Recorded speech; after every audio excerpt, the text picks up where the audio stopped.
दे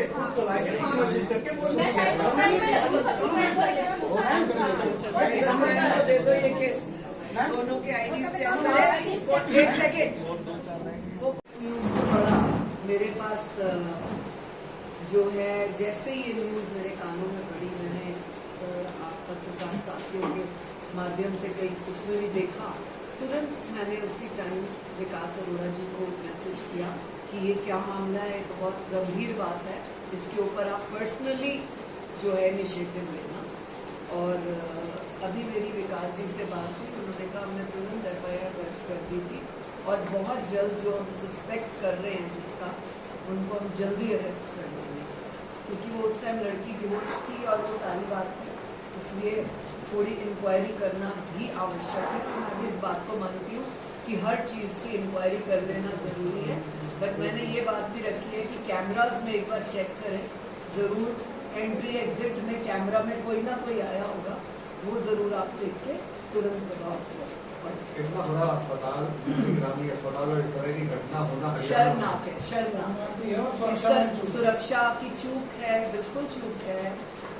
hospital वालों के ऊपर ये बात जाती है, उनको विचार करना होगा कि आज इस तरह से हुआ, कल कोई और बात भी हो सकती है, इससे बड़ी बात हो सकती है।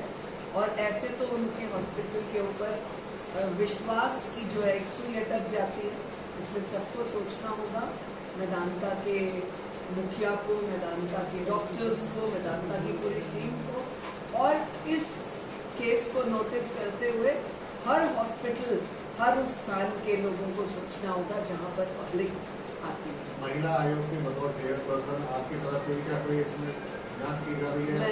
मैंने तुरंत प्रभाव से कमिश्नर विकास अरोड़ा जी से बात की, कल भी, अभी भी, और उन्होंने कहा हमने FIR दर्ज कर दी और बहुत जल्द हम इस विषय को गहराई से।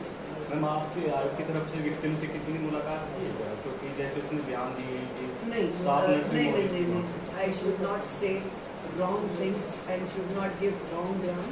अभी हमारी टीम में कोई नहीं मिला, पर एक बार मैं पुलिस के साथ और टाई अप हूँ, देखिए क्या आती है बात, हम जरूर उस बच्ची को। मैडम, आजकल केसेस आ रहे हैं कि जो है दूसरी महिलाओं के, मतलब मेरा अगर पर्सनल विचार आप पूछें तो मैं इस लिव इन रिलेशनशिप के बहुत खिलाफ हूँ, क्योंकि जितने हमारे पास केसेस आते हैं वो यही आते हैं कि एक महिला के होते हुए, बच्चों के होते हुए, आज के हमारे पास 3 केसेस इस तरह के आए हुए हैं, जिनमें तीनों में बच्चे हैं। एक में तो एक आदमी की 4 बच्ची हैं, फिर भी अपनी स्कूल की टीचर के साथ उसका जो है रिलेशनशिप, तो it is a very ma'am, महिलाएं हो चाहे पुरुष हो,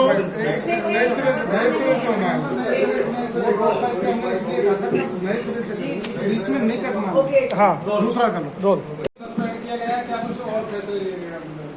देखिए, आज लगभग 50 केसेस थे, क्योंकि हमने 3 जिले लिए, पलवल, फरीदाबाद, मेवात क्षेत्र, और 50 के करीब केसेस थे। रैंडमली हमारे पास 8-9 केसेस आए हैं।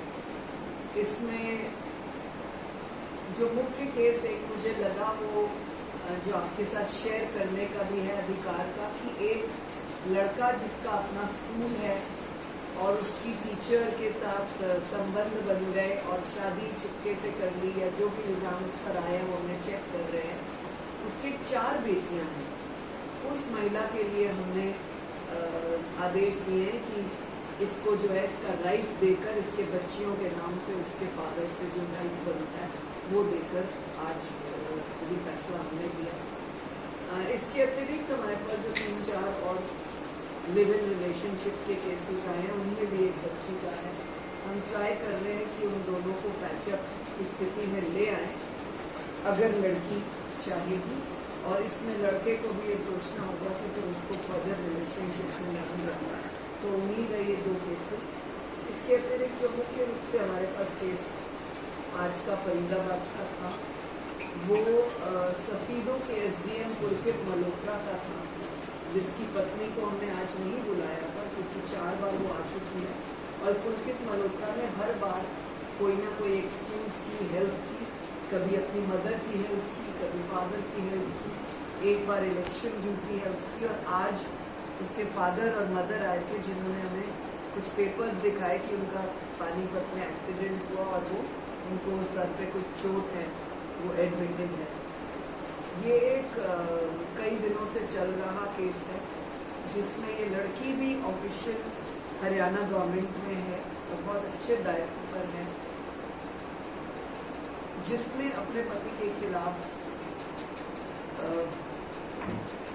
गलत तरीके से फिजिकल होने के इल्ज़ाम लगाए हैं और जिसने ये भी लगाया कि उसका हस्बैंड गे है और उसके ऊपर 2 पूर्व चीफ सेक्रेटरीज ने भी कार्रवाई करने का जो है आदेश दिया हुआ है, परंतु पुलकित ने 2-3 बार ना आने की बात और इस बार जो उसे चोट लगी है हम इस बात को सीरियसली मान लेते हैं कि चोट है तो चलिए हम आपको एक्सक्यूज कर देते हैं, 15 दिन के बाद एक बार पुनः आपको बुलाएंगे। मेडिकल ऑफिसर का ये मामला है कि 2 बहनें एक ही घर में ब्याही हैं फरीदाबाद की पलवल जिले में, और जिनके पति दोनों एक के साथ झगड़ा है तो दूसरी को मारते हैं। इस तरह से दोनों ने अपनी पत्नी को मारा, मतलब दोनों भाइयों ने एक में से एक बहन को मारा, जिसका 9.2 mm की जो है चोट है,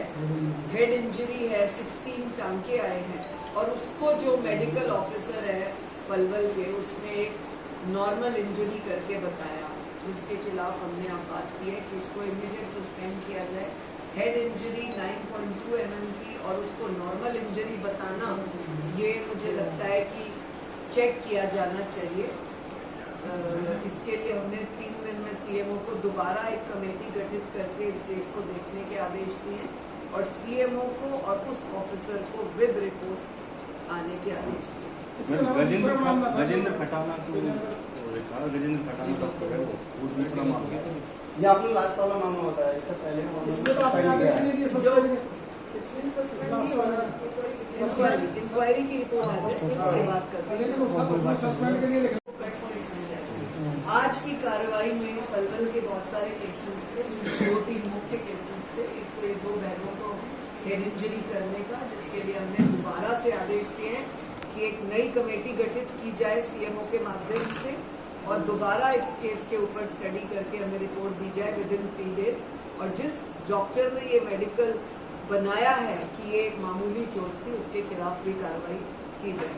दूसरा मामला पलवल का एक डॉक्टर खटाना के खिलाफ है, जो भी स्वयं सरकारी अस्पताल में है, जो एक लिव इन रिलेशनशिप में है, जिससे उसको लिव इन रिलेशनशिप से एक बच्चा भी है। और मैंने स्वयं घुमा फिराकर पिछली हियरिंग में उसकी दूसरी बीवी से बात भी की थी। आज वो मुकर रहा है कि नहीं वो बीवी नहीं है, ये नहीं है, बच्चा नहीं है। उस टाइम उसकी बीवी को हमने आने की बात की तो उसने कहा बच्चा बीमार है।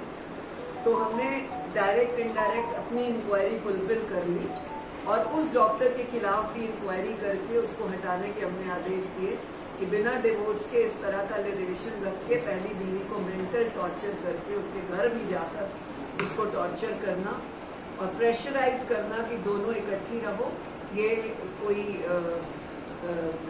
सभ्य और कोई अच्छा एक जेस्चर नहीं है, जिसके खिलाफ भी हमने कार्रवाई करने के आदेश दिए। मैंने एक मामला अभी 2 दिन बाद में इस तरह के दोनों शादीशुदा हैं, इस तरह की चीजें सामने आ रही हैं, क्या करेंगे?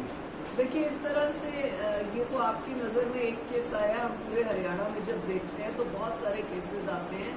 जब अपनी बीवी से खेड़ा छुड़ाना होता है तो 2-3 इल्ज़ाम बड़े सिंपल से पति लगाते हैं जो एक्स्ट्रा मैरिटल अफेयर में या लिव इन में होते हैं। एक तो वो ये कहते हैं कि जो है ये जान से मरने की धमकी देती है, फांसी की, इसकी उसकी, वो इस तरह की बात बनाकर उससे दूर होना चाहते हैं, जो कि सरासर झूठ होता है 99% मामलों में, और वो अपनी बात को छुड़ाना चाहते हैं। दूसरा, इस तरह से अटैक करके मारपीट के जरिए अपनी पत्नी को इस तरह से उनको इंजर करते हैं, ये भी हमारे पास मामले आते हैं। तीसरा, जो इस तरह की इंजरीज सामने आती है उनके लिए हम दोबारा मेडिकल बोर्ड बिठाकर उनकी बात करते हैं ताकि हमारे सामने क्लियर हो कि वो इंजरीज किस तरह की और किस। मैडम, आज 50 मामले आपने बताए हैं, कितने मामलों पर मौके पर सुनवाई हुई है और कितने मामले पेंडिंग छोड़ दिए? अभी हमारे मामले चल रहे हैं और मैं बीच में से उठ के आपके साथ इसमें आई हूँ। 9-10 मामले और रहते हैं, उनकी भी सुनवाई पूरी हम करेंगे। प्रॉपर्टी के मामले भी आ रहे हैं महिला आयोग के पास। देखिए, प्रॉपर्टी का बड़ा पुराना एक जो है अभ्यास बनाया हुआ है लोगों ने कि प्रॉपर्टी का मामला है, दीवार डालने का, अपने हिस्से का लेने का चाचों में, तो बहुओं को आगे कर देते हैं, जिसके लिए मैं I am not happy with this कि आप महिलाओं को आगे कहाँ संस्कारों में कमी देखते हैं? एक मामला आपके सामने आया है, उसको किस तरीके? देखिए, हमारे संस्कारों के ऊपर ये एक प्रश्न चिन्ह लगता है कि जब हमारी नई बेटियां और हमारे नए बेटे जो तुरंत रिश्तों में आ जाते हैं, इमीडिएट शादी करना चाहते हैं, बहुत सारे तो लड़कियां ऐसे भी बोलने लग पड़ती हैं कि मुझे अपने माँ बाप से खतरा है। 18-19 साल की बेटी और बोले मुझे माँ बाप से खतरा है, ये कोई बहुत अच्छा साइन नहीं है समाज के लिए भी और संस्कारों की दृष्टि से भी। इस तरह से संस्कारों का उल्लंघन कहें या संस्कारों को भूल जाना कहें या लैक ऑफ संस्कार कहें, कुछ भी आप नाम दे सकते हैं,